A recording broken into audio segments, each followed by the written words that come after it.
Bismillahirrahmanirrahim. Assalamualaikum warahmatullahi wabarakatuh. Ahlan wa sahlan wa marhaban bikum. Saya ucapkan kepada pelajar Tarun 4, 5 dan 6 bagi sesi 2021. Tanah diucapkan. Saya Muhammad Akmal bin Azizan, iaitu guru yang akan mengajar ibadah bagi tahun 4, 5 dan 6. Mari ikuti video seterusnya. Baik, kita terus pada apa yang akan dipelajari oleh tahun 5 pada tahun ini. Baiklah, tahun 5 akan pelajari 5 tajuk, iaitu yang pertama, solat jamak dan kasar. Yang kedua, solat orang uzur dan solat dalam kenderaan. Yang ketiga, solat sunat. Yang keempat, solat jenazah. Dan yang kelima, puasa pada bulan Ramadan. Jadi kita akan tengok unit yang satu, iaitu solat jamak dan kasar. Jadi untuk tajuk yang pertama ni, iaitu solat jamak dan kasar, kita akan lihat pengertiannya. Baiklah. Okey. Jamak daripada perkataan bahasa Arab yang bermaksud mengumpulkan. Okey. Dan manakala dari segi syar'iyah adalah mengumpulkan dua solat dalam satu waktu. Okey. Contohnya, kita mengumpulkan solat zuhur dengan solat asar dalam waktu zuhur. Okey.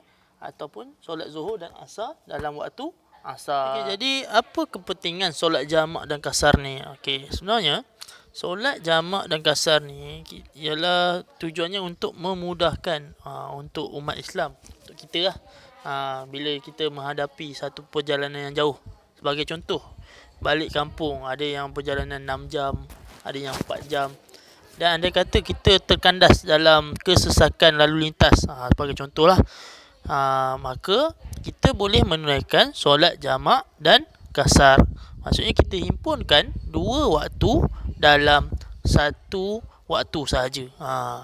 Okey. Perjalanan yang dibolehkan untuk kita menunaikan solat jamak dan kasar ni, mestilah perjalanannya lebih daripada 89 kilometer.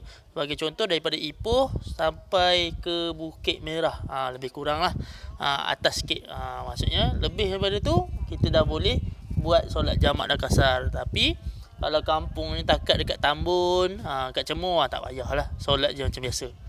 Okay, setelah kita faham maksud jamak, sekarang ni kita tengok pada tajuk kasar pula. Okey, kasar bermaksud memendekkan. Kasar ni daripada bahasa Arab lah, yang maksudnya memendekkan. Manakala dari segi syar'iyah ialah memendekkan solat yang 4 rakaat menjadi 2 rakaat. Contoh, solat zuhur 4 rakaat, jadi kita pendekkan menjadi 2 rakaat sahaja.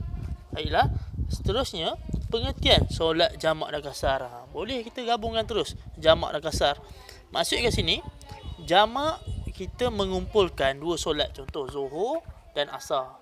Okey, zuhur dan asar. Sambil tu kita pendekkan pula. Maksudnya zuhur 2 rakaat, asar pun 2 rakaat. Kita tunaikan dalam satu waktu saja. Dari sini kita dapat lihat, dapat menjimatkan masa, memudahkan kita untuk meneruskan perjalanan, dan juga dapat menyenangkan kita banyak perkara lah. Itulah antara kelebihan solat jamak dan kasar ini. Sebenarnya umat Nabi Muhammad SAW diberi banyak kelebihan berbanding dengan umat-umat Nabi sebelum-sebelum ini. Okey, kalau umat-umat Nabi sebelum ini, mereka ini kalau nak beribadah, nak menunaikan solat, contohnya mereka kena pergi ke rumah ibadah ataupun tempat ibadah, maksudnya masjid lah. Kalau kita ni umat Nabi Muhammad SAW boleh menunaikan solat di mana-mana saja. Tambah pula Allah beri kelebihan boleh menunaikan solat jamak dan kasar. Nampak, itulah kelebihan kita sebagai umat Nabi Muhammad SAW. Jadi sampai di sini sahaja kelas kita pada petang ini. InsyaAllah akan bersambung di tajuk akan datang pada minggu hadapan. Dan tolong siapkan latihan yang telah diberi. Terima kasih kepada yang menonton. Itu sahaja daripada saya. Assalamualaikum warahmatullahi wabarakatuh.